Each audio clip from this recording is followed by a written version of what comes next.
Hi friends, myself Sainath Lambade, and today we are going to discuss about the menstrual cycle or the ovarian cycle from the chapter reproduction in the lower and higher animals.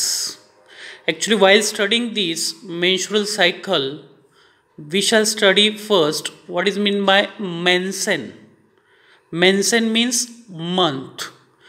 Menstrual cycle is the characteristics features of the primates.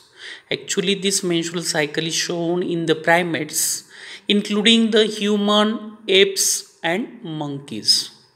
So, in all this that shows a menstrual cycle, it involves a series of cyclic changes. This menstrual cycle consists of or involves the series of cyclic changes in the ovary and the female reproductive tract, mainly in the uterus. Actually, during this menstrual cycle, whatever the changes in the ovary as well as in the uterus is going to be taken place.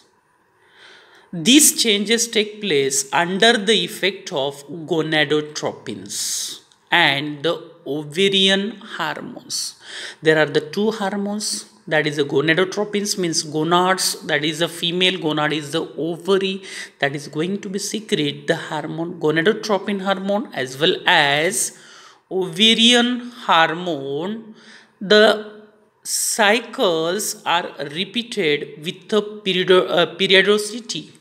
The cycles are repeated with a periodicity of approximately 28 days. The cycle is repeated with the periodicity of approximately of 28 days. The middle of each cycle is characterized by the release of an egg. This 28 days middle day, that is characterized by the release of egg, that is means 14th day. Egg comes alternately from one of two ovaries. Egg arise from alternately from one of the two ovaries. After each menstrual cycle, one ovary will be laying the egg. If right ovary has been given the egg, in the next menstrual cycle, that left ovary will lay the egg. This menstrual cycle is divided into mainly four phases. First phase is the menstrual phase. Second phase is the proliferative phase or follicular phase or post menstrual phase, and third phase is the ovulatory phase, and fourth phase is the secretory phase or luteal phase. First we'll see the menstrual phase, but before going to the menstrual phase, we'll see the hormones which acts on these menstrual cycles. Actually, hormones involved in the female reproductive system, that is the first hypothalamus. Actually, hypothalamus is located in the diencephalon, that is the floor of the diencephalon, and these hypothalamus acts on the gonadotropin releasing hormone GnRH. And GnRH acts on the anterior pituitary, the pituitary, anterior part of the pituitary. Then this act on anterior pituitary, and this will going to be release of FSH, follicle stimulating hormone, and this LH, luteinizing hormone. This follicle stimulating hormone will act on the granulosa cells and facilitates the oogenesis. This LH, this acts on a theca cells. This will release androgen, and from this androgen will be the production of the estrogen will take place. After this, if the low concentration of estrogen, that LH is negative feedback, to the LH there is given the negative feedback. If the concentration of estrogen is low, the negative feedback is given to the luteinizing hormone. If the high concentration of estrogen, that gives a positive feedback to the luteinizing hormone. Then corpus luteum, this corpus luteum, the progesterone and estrogen is secreted.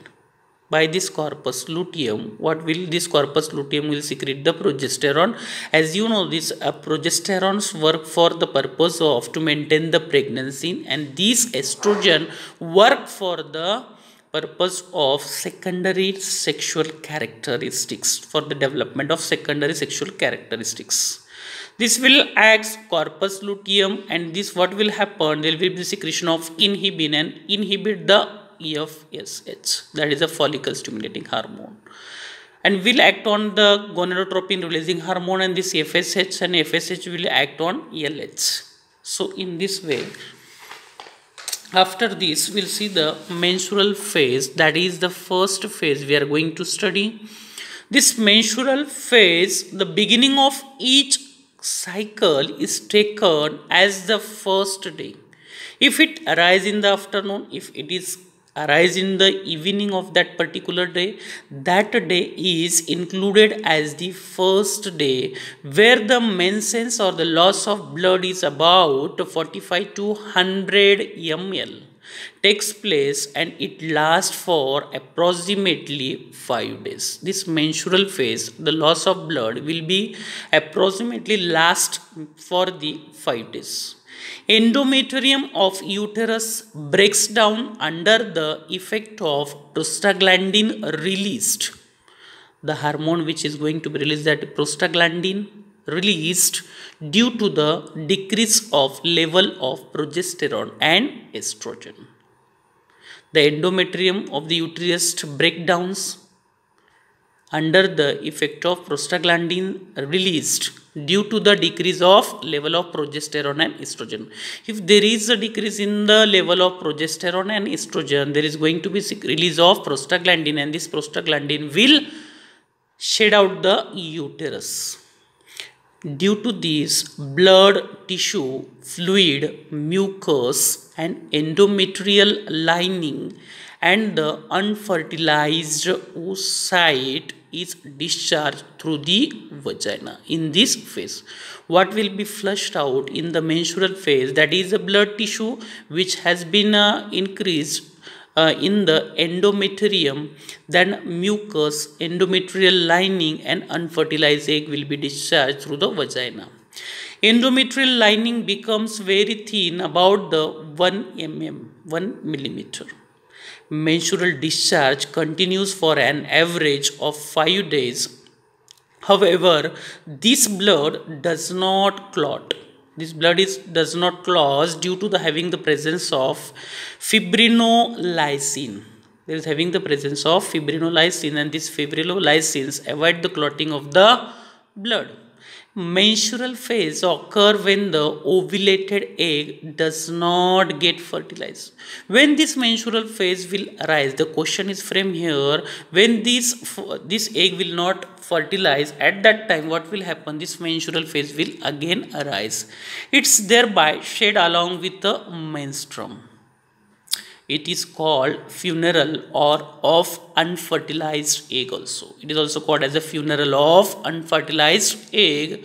During these 5 days, many primordial follicles. During these 5 days, what happens? Many primordial follicles develop into primary and few of them into the secondary follicles. What happens? Just not shedding of the endometrium from the vagina, but another thing, that is during these 5 days, many primordial follicles develop into the primary as well as into the secondary follicles under the effect of FSH, follicle stimulating hormone. Then second phase we are going to study the proliferative phase or follicular phase or the post-menstrual phase. This phase is the duration between the end of menstruation and release of the ovum. Menstruation and release of the ovum. In between this, that is having the phase that is called as the proliferative phase or follicular phase. Generally, it extends from 5 to 13 days of the menstrual cycle. If the question is framed here on which days are included in the proliferative phase, that from the day 5th to the 13th day is included as a proliferative phase or follicular phase. Then after this, of a few 6 to 12 secondary follicles proceed to develop, but usually one of them develops into the Graafian follicles, that is a mature follicles.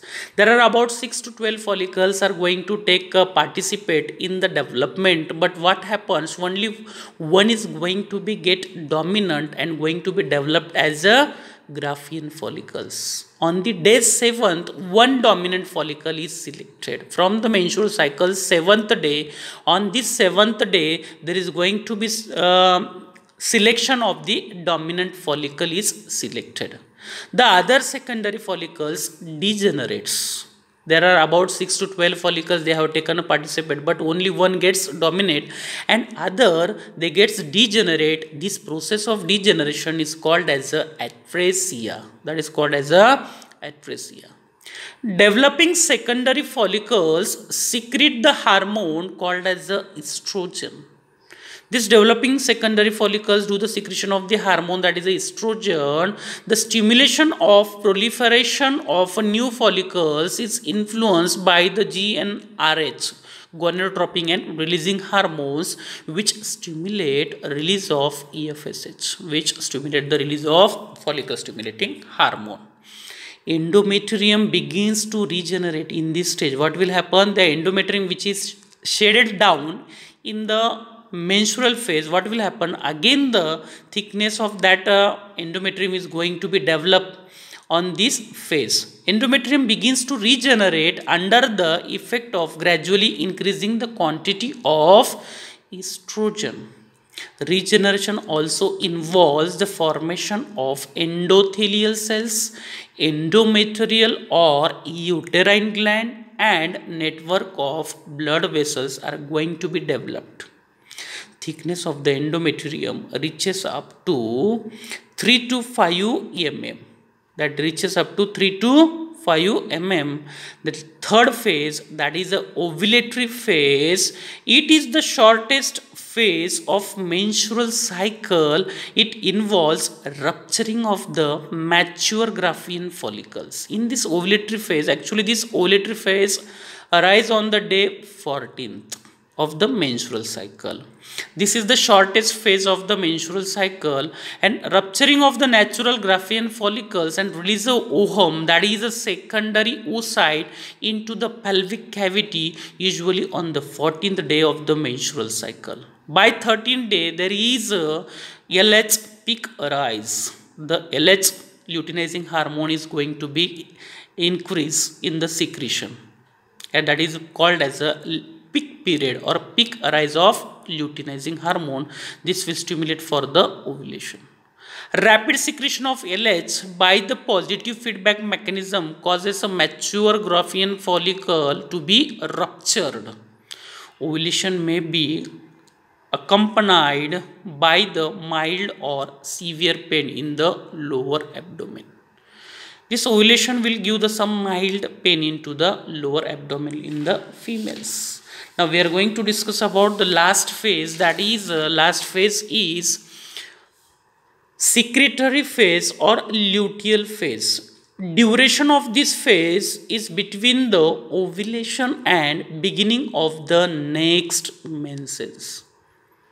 Duration of this phase is between the ovulation phase and beginning of the next menstrual cycle, that is the next menses. This phase is the longest phase. It lasts for 14 days. This is the longest phase. Secretory phase is the longest phase, and it lasts for 14 days from the 15th to 28th day of the cycle. After the release of secondary oocyte, remaining tissue of the Graafian follicles transform into the carpus luteum, that is a yellow body formation. If the Graafian follicle has been ovulated, that empty secondary follicles remaining, that is going to be Graafian follicle, that is going to transform into the corpus luteum under the effect of LH, luteinizing hormone. This corpus luteum begins to secrete the progesterone and estrogen hormone.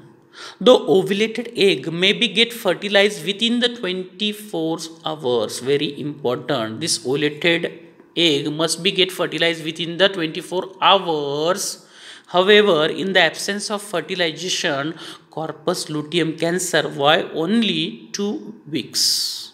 After, if there is no fertilization within the 24 hours, what will happen? That corpus luteum will live for only 2 weeks and then degenerate into the white scar, white body, that is called as a corpus albicans. That white body is called as a corpus albicans, and this corpus luteum releases progesterone and the small amount of estrogen and also secretion of inhibin. Under the influence of these hormones, endometrial glands grows and become coiled and start uterine secretion. Under the influence of this hormone, progesterone, estrogen, what will happen? There is going to be take the development in the endometrial or in the uterus. There is going to a development of the glands grow, become coiled and start uterine secretion. Endometrium becomes more vascularized, means having the more presence of blood vessels and the thickness up to 8 to 10 mm. Inhibin stop the secretion of FS. Inhibin hormone that is going to stop the secretion of follicle stimulating hormone. These changes are necessary for the fertilization and subsequent implantation. This changes secretion of inhibin and that will stop the secretion of follicle stimulating hormone. That will be the positive for the necessary fertilization subsequent in the implantation.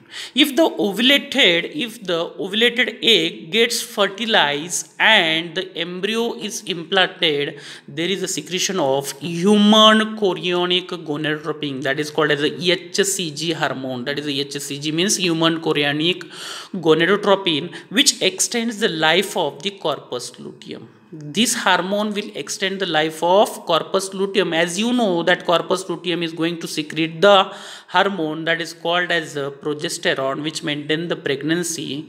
So if the fertilization of implantation take place, what will happen? There is going to secretion of this HCG hormone and this will increase the life of corpus luteum.